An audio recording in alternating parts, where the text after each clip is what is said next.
Area है कि एमती व्यवस्था सेपटू भी आम जा आसा कर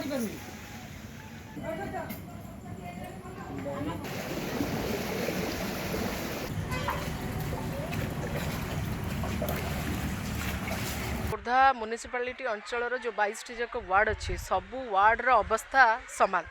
गत काली 1 नंबर वार्डर घटना आपड़ देखिंट किछि दिन तले आम 21 नंबर 22 नंबर वार्ड बुलिकी देखी 7 नंबर 8 नंबर वार्ड अवस्था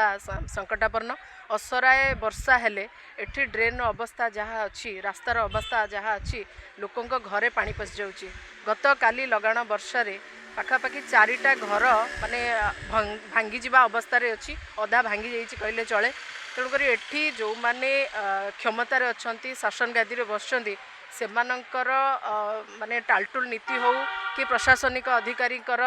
मानसिकतार अभाव हो ये घटनार समस्यार बा समाधान हो नहीं। मूल कथा होची सरकार व्यवस्था विरोधी दलर व्यवस्था एवं प्रशासनिक अधिकारी एमानक भितरे कौनसी सामंजस्य रहूना जहाँफल साधारण जनता एसबू माने हंतसंत होउचंती बा ये सब समस्यार सम्मुखीन होगा से पड़ुची। तेणुक आम दाबी रखुचु जे तुरंत